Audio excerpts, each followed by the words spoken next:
Hello, everybody. Thank you for checking this out. My name is Tom Siebert. I'm speaking here tonight with Fritz Springmeier.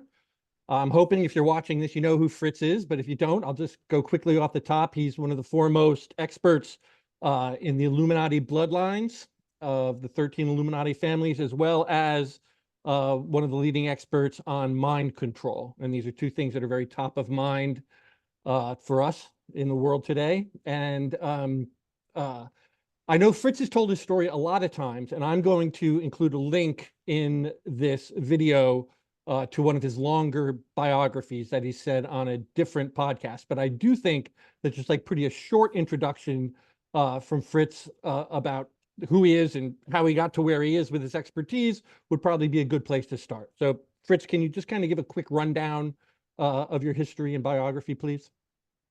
Yes, in 1978, I felt the calling to expose the corruption in the churches. I did that for about 6 months and was talked out of continuing by some Christians. About 10 years later, I picked up where I had left off. But in order to expose what's going on in the churches, to take care of the corruption in the churches, you have to expose what's going on in the world.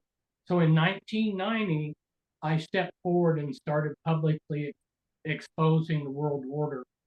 And I did thousands of hours of research into the Illuminati. I was looking at the Illuminati from the outside in. It's like going up to somebody's house and looking in the window to try to figure out what's going on. But then I met in 1991, I met four women who had been teamed together in the Illuminati that were a support team to escape. And because I had four people whose stories collaborated, I finally got to see the Illuminati from the inside. And that was like somebody had opened up the door and let me into their house. And so they they really focused my research because they told me that there were two things that were important. There were the bloodlines and there was the mind control, the trauma-based mind control. So you see, before I met them, I had written the Be Wise as Serpents book. But then a few years later, I put together a series of articles I did on the bloodline and came out with Bloodlines of the Illuminati, which has been out since 1995. And then I followed that with three books on the mind control, two of which are still in print. And yeah, you might ask, was there a reaction from the other side?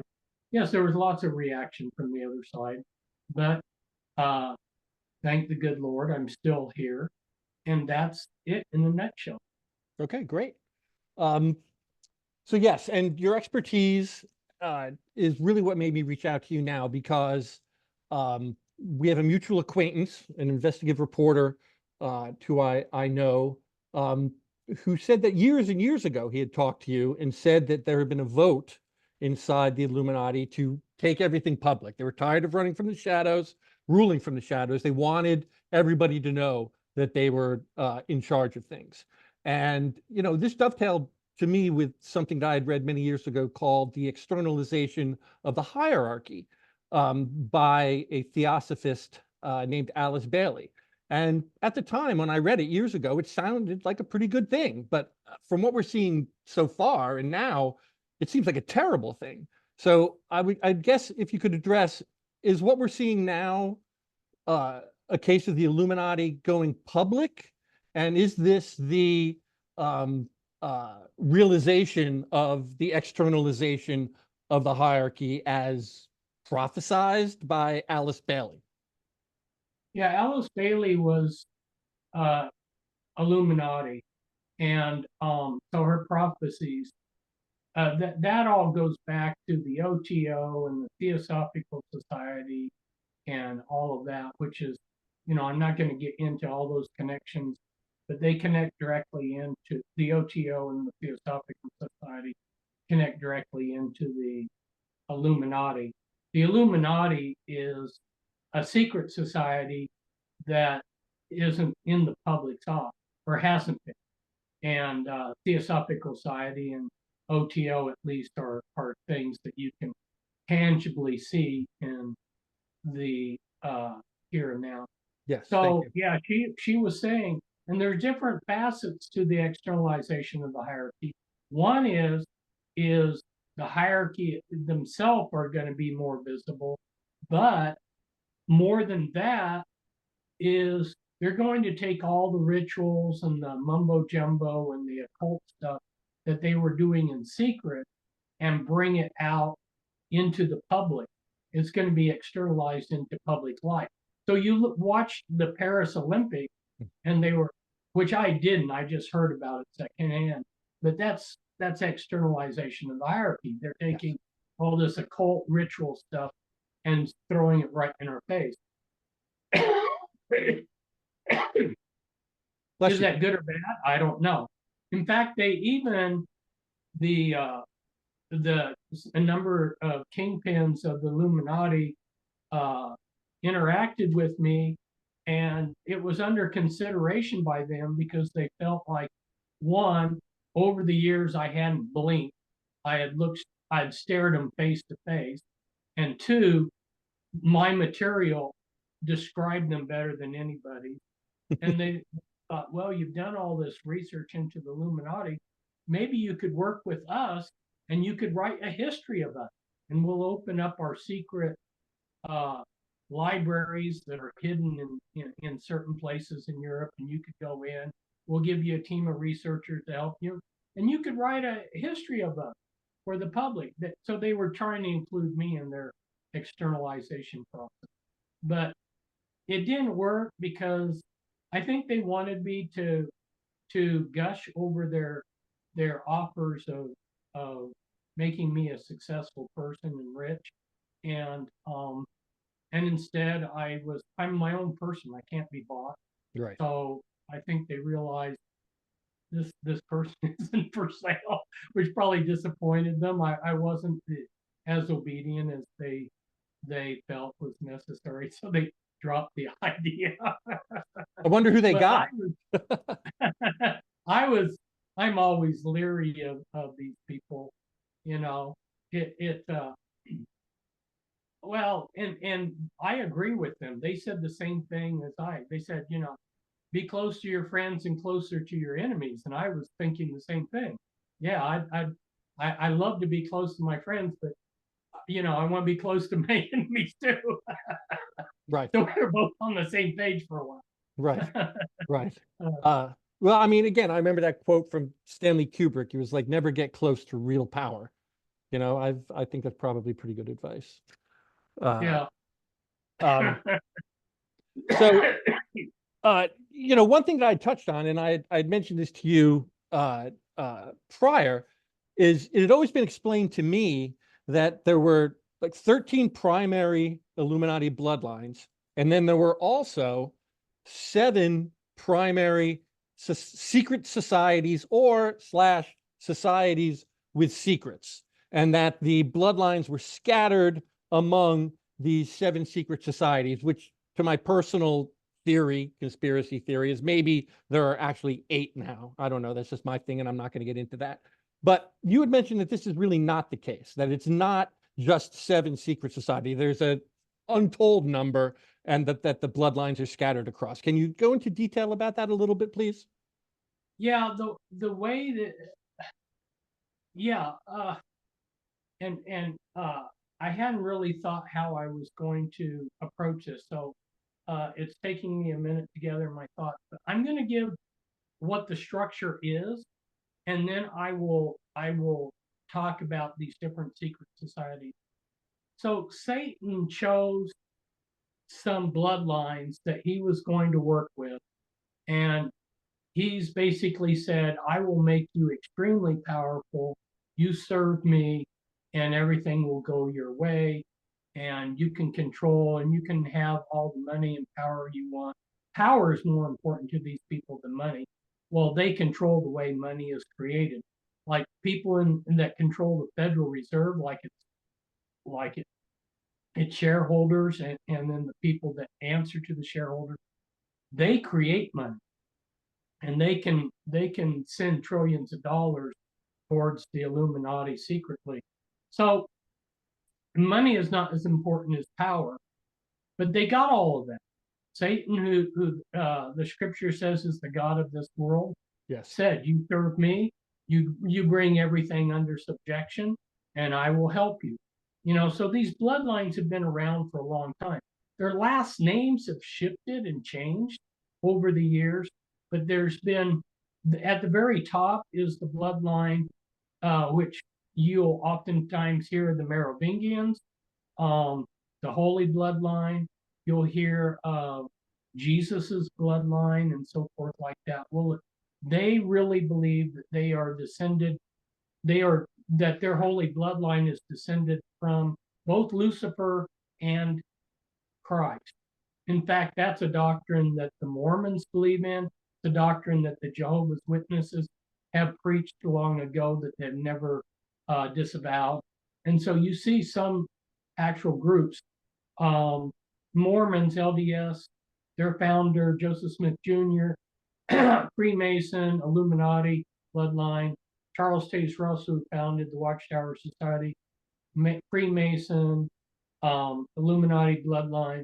You know, so it's no surprise that they promulgate this important Illuminati doctrine about this Merovingian bloodline.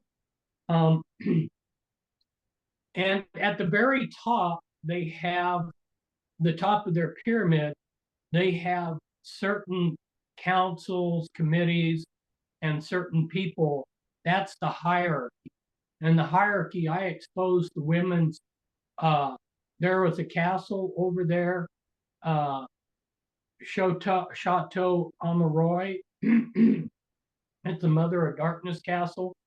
And I exposed that. And they had to eventually quit doing their Mother of Darkness high level rituals there and had to move it to another castle. Excuse me. So that's the hierarchy, but there's an anarchy level, and the anarchy level are many different groups that you wouldn't think are at all related. You know, they have different names, their rituals are different and everything, and that's the anarchy level. So you got this anarchy level that's got a lot of different secret societies, orders, and covens and whatnot, and they will have key people in those that send back to headquarters what's going on. They will keep tabs on them, but you won't be able to really see any connection between all of them. Okay, so that's the actual structure. And that makes sense if you understand what the word occult and arcane and esoteric mean. There's the word occult, arcane, and esoteric all mean the very same thing. They mean secret, hidden knowledge. That means there's esoteric knowledge and exoteric.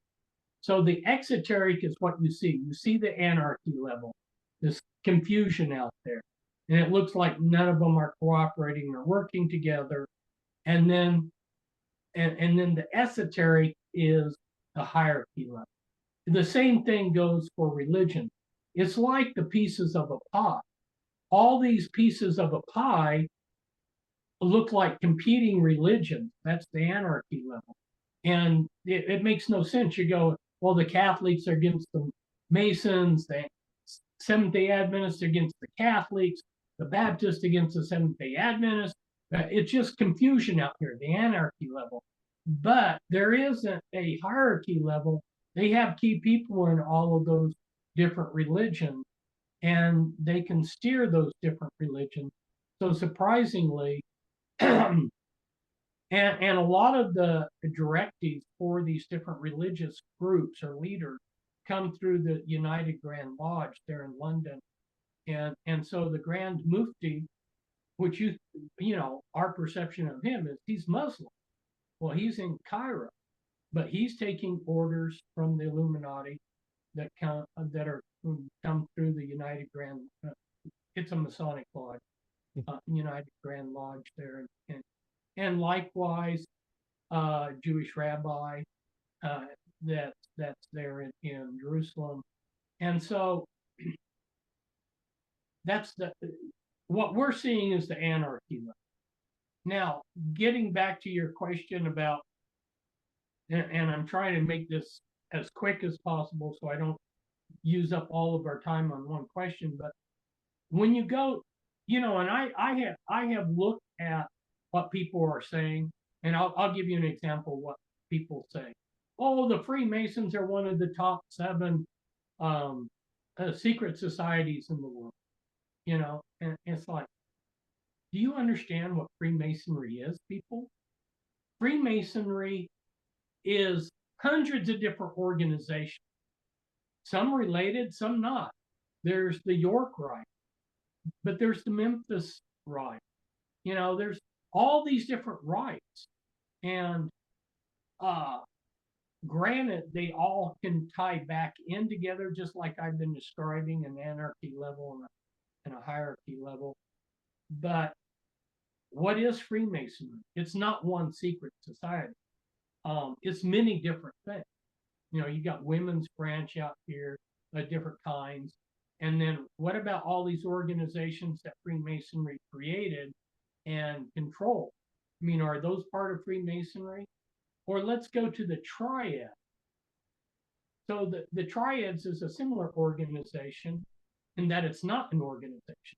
So let me just say, in case people don't know, the Triads would be the Asian organized crime, correct? Exactly. But Okay. there are hundreds of different Triad secret societies with many different names and different hierarchies. And so when you say the Triads, you're not describing one unified thing. Or when you say Rosicrucians, there's quite a few different Rosicrucian groups. And historically, there's been different ones. And then if you say OTO, there's 4 OTO. So do they really understand when they say Freemasonry, they're thinking one organization? Well, it's not one organization.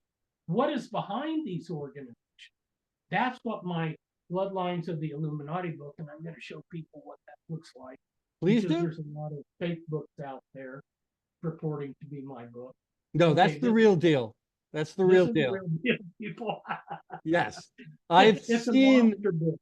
yes, I've seen the people who have ripped off your stuff and like broken it into 2 or 3 volumes so they can get 3 times the price and things like that. That's too bad. But let me, before I go on, like, I understand that there are different branches of Freemasonry and the Triads or whatever. But as you work your way up towards the pyramid, is there not one master mason who oversees all of Freemasonry?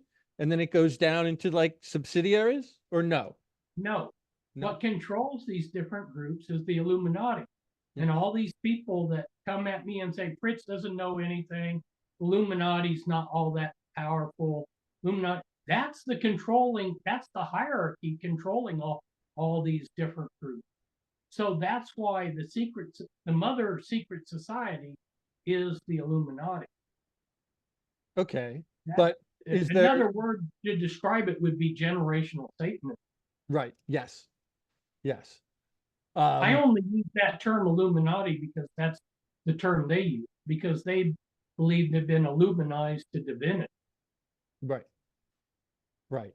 Which actually, I mean, again, I want to stick to the stuff. I could ask you 1,000 questions, but I'm going to stick to the stuff that I think needs to be more broadly discussed. And so while we're talking about the secret societies and the bloodlines, one of the things I've been reading about recently is that even above these 13 Illuminati families, there's something called the Black Nobility, which you say is actually that's not the case, that they're not above the Illuminati families. Can you expound upon that a bit? Because that's kind of the one back and forth I'm seeing a lot of.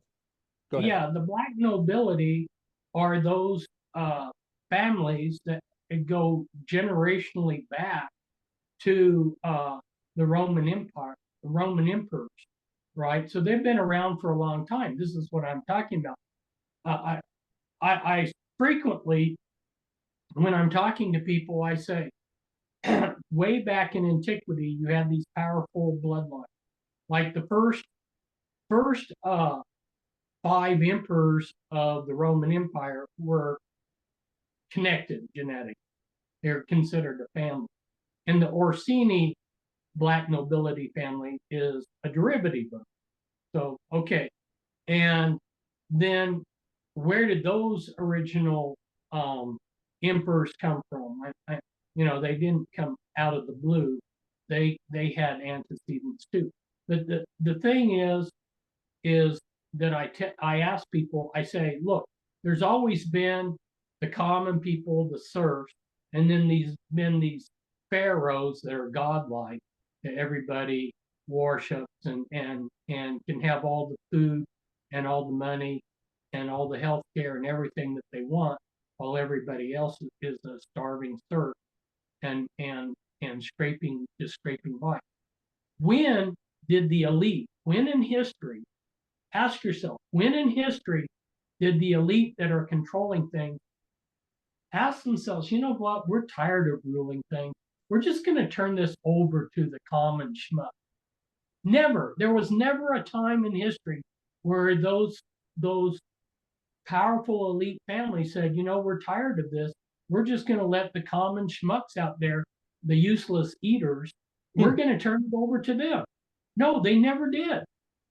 All they did is so that they didn't catch any flack, they went underground, so to speak, where it's harder for us to see. But you had the Pope. The Pope lost the papal state, and the armies came in and took over the Vatican. Okay, so if the black nobility were so powerful, how come they couldn't prevent their position being captured? They couldn't.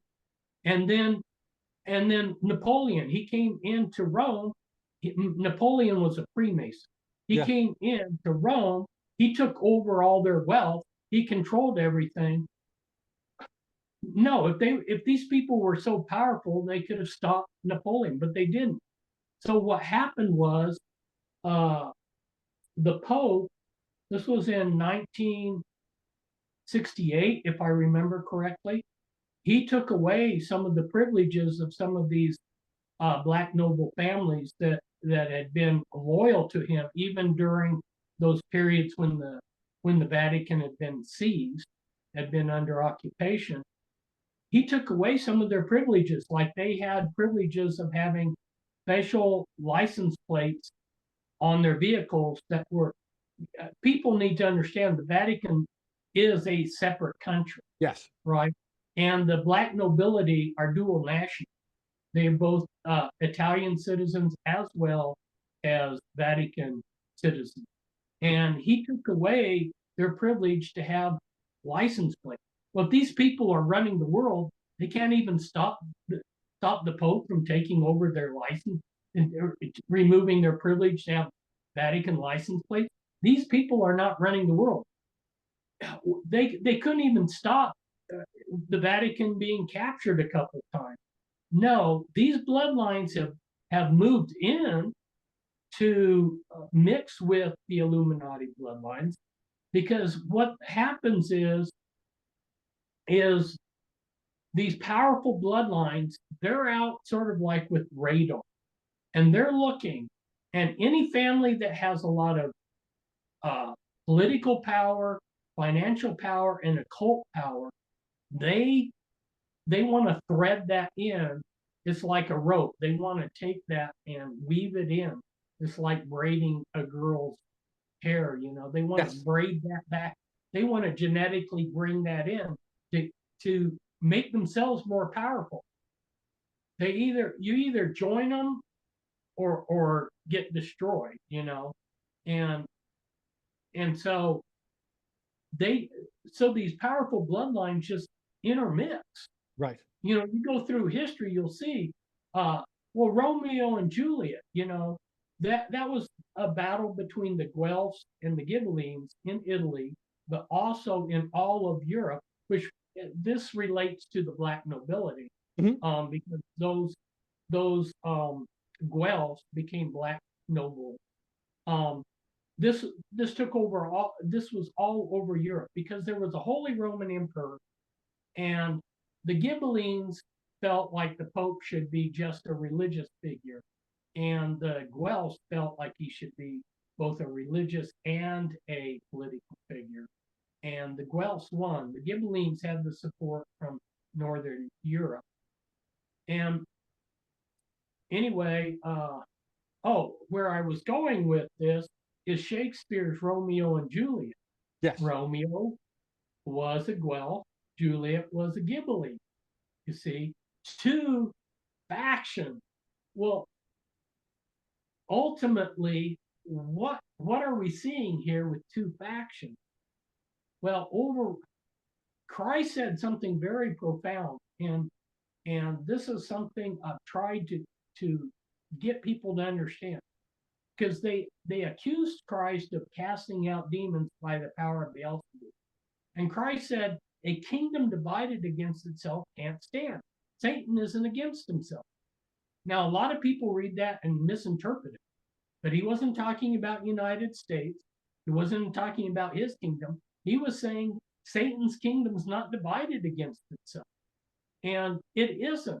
So ultimately, we have two factions, the Ghibellines, backed by the Northern Europeans, the Guelphs, and they're fighting. And they bring in all of Europe into their struggle. Okay, what do we got going on here? Hegelian dialectics. That's what the Illuminati are all about. Hegelian dialectic, conflict. You do a synthesis from conflict. So to answer a question I imagine you're going to ask me is what's going on right now. We got Hegelian dialectic. So, Tom, we had the absolute worst libtard, liberal, crazy Democratic administration the last 4 years, totally destroying this country. And in reaction to that, they're going to give us the other radical side of the thing. They're going to give us a radical Republican agenda that's just as and they did this with Germany after World War I. They had the Weimar Republic. Germans were starving in the street. It was chaos. There was fighting in the street, communists. And then who came along? We're going to have law and order. We're going to give the German people 3 square meals a day. We're gonna make Germany great again. Oh, you know. And it was Adolf Hitler, and they democratically voted him in. And then everything looked great. There's a reason why the Germans went to these rallies where there are thousands of people raising their arms, saluting Hitler, because he had brought them from destitution and he was making Germany great. But where did it lead to? Oh, disaster. That's where we're going right now, and Americans are going to be blamed for it. Never mind that his vice presidential candidate's a Bilderberger. Everybody's looking at him and the mainstream media is like, oh, he's this poor common schmuck, No, he's a Bilderberger. Something happens to Trump, what are we going to get? So we're watching the show, and unfortunately, most of the American people are falling for it, and they're emotionally behind Trump. That we had this staged shooting, which, going back to the mind control, any normal person would not have climbed up on that roof and acted like that guy did. No, I got to. We're down to the last 90 seconds. That seems like a great place to start our next part. I would like to get into that, ask some questions. I wanted to keep each of these, about as long as an hour-long TV show without the commercials.